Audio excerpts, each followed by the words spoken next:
ഇതാണ് സാഹചര്യമെങ്കിൽ ചോറ്റാനിക്കര ദേവി ക്ഷേത്രത്തിൽ ചരിത്രപ്രസിദ്ധമായ മകം തൊഴൽ ഇന്നാണ് ഉച്ചയ്ക്ക് 2 മണി മുതലാണ് ഭക്തർക്ക് മകം ദർശനത്തിനായി നട തുറക്കുക. ക്ഷേത്രത്തിലേക്ക് ഭക്തരുടെ ഒഴുക്ക് തുടങ്ങിക്കഴിഞ്ഞു. നവമി ആണ് ചേരുന്നത്. നവമി നേരത്തെ തന്നെ ഭക്തർ എത്തുകയും ക്യൂ നിൽക്കുകയും ഒക്കെ ചെയ്യുന്ന ഒരു സാഹചര്യമുണ്ട്. ഇപ്പോഴെന്താണ് അവസ്ഥ?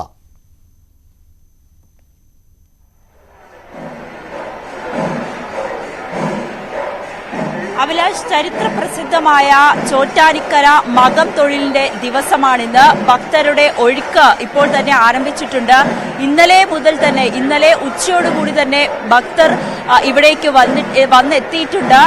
ഇന്ന് ഉച്ചയ്ക്ക് 2:30 മുതലാണ് ഈ പ്രധാനപ്പെട്ട മകം തൊഴൽ. അങ്ങനെ ദേവിയെ കാണാൻ വേണ്ടിയിട്ടുള്ള ആളുകളെല്ലാം ഇന്നലെ ഉച്ചയോടുകൂടി തന്നെ ഇവിടെ എത്തിയിട്ടുണ്ട്.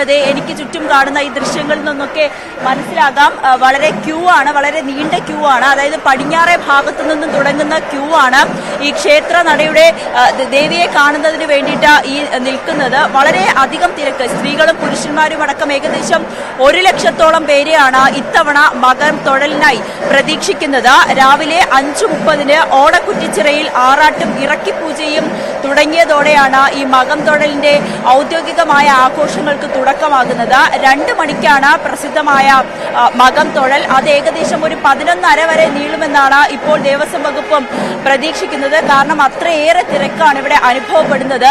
അങ്ങനെ ഭക്തരെല്ലാം ഇവിടെ എത്തിക്കഴിഞ്ഞു. ചേച്ചി എല്ലാ വർഷവും വരാറുണ്ടോ? ഞാൻ ഫസ്റ്റ് ടൈം ആദ്യമായിട്ട്. നല്ല തിരക്കാണല്ലോ. ഞങ്ങളെ അപ്രതീക്ഷിതമായിട്ട് വരണമെന്ന് വിചാരിച്ചു വന്നതാണ്. അപ്പൊ മകം തൊഴലിന് തന്നെ ഉച്ചവരെ ഇവിടെ ഉണ്ടാവും. അപ്പൊ ദേവിയെ കാണാൻ വേണ്ടി കാണാനുള്ള കൊതിക്കൊണ്ട് വന്നതാണ്. ഇത് കുടുംബം എല്ലാവരും ആദ്യമായിട്ട് വരെയാണ്. എങ്ങനെ എല്ലാ വർഷവും വരാറുണ്ടോ? ഇല്ല, ഇത് ആദ്യത്തെ വർഷം. ആദ്യമായിട്ടാണ്. എല്ലാ വർഷവും വരാറുണ്ട്. ഇപ്പൊ കഴിഞ്ഞ പ്രാവശ്യത്തെക്കാളും ഓരോ വർഷം കൂടുമ്പോഴും തിരക്ക് കൂടി വരുന്ന ഒരു സാഹചര്യമാണല്ലോ. അത് അമ്മയോടുള്ള വിശ്വാസം, അമ്മയുടെ ശക്തി. എല്ലാ വർഷവും വരാറുണ്ടോ? വരാറുണ്ടോ? എത്ര വർഷമായിട്ട് വരുന്നുണ്ട്? 2011 മുതൽ. 2011 മുതൽ വരുന്നുണ്ട്. അപ്പൊ ഓരോ വർഷവും തിരക്ക് ഇങ്ങനെ കൂടി വരും. എവിടെയാ അമ്മയുടെ വീട്? വട്ടുകുന്ന്, മുളന്തിരുത്തി അടുത്ത്. അങ്ങനെ കേരളത്തിന്റെ നാനാഭാഗത്തു നിന്നുള്ളവർ ഇന്ന് ചോറ്റാനിക്കരയിൽ വന്ന് ദേവിയെ ദർശിക്കുന്നതിന് വേണ്ടിയും തങ്ങളുടെ ജീവിതത്തിലെ ദുരിതങ്ങൾ അകലുന്നതിന് ഇതിൽ പ്രധാനമായിട്ടുള്ള ഒരു വിശ്വാസം ഈ സ്ത്രീകളാണ് ഇവിടെ ഏറ്റവും കൂടുതൽ വരുന്നത്. ഈ ഒരു ദിവസം പുരുഷന്മാരും ഉണ്ടാകും. അതിൽ സ്ത്രീകൾ കന്യകമാരാണെങ്കിൽ അവർക്ക് അടുത്ത മകം തൊഴലിന് മുൻപ് തന്നെ, ഇവിടെ ഇന്ന് ദേവിയെ വന്ന് പ്രാർത്ഥിച്ചാൽ അടുത്ത മകം തൊഴലിന് മുൻപ് തന്നെ അവരുടെ വിവാഹം നടക്കും. അതുപോലെ വിവാഹിതരാണെങ്കിൽ അവരുടെ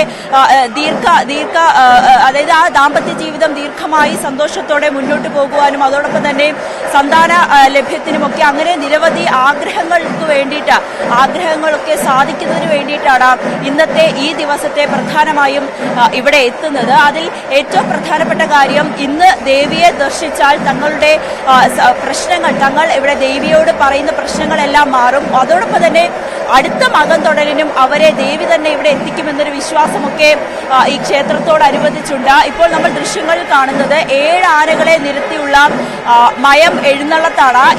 ഇത് 10 മണിയോടുകൂടി അമ്പലം അടയ്ക്കും. അതിനുശേഷമായിരിക്കും.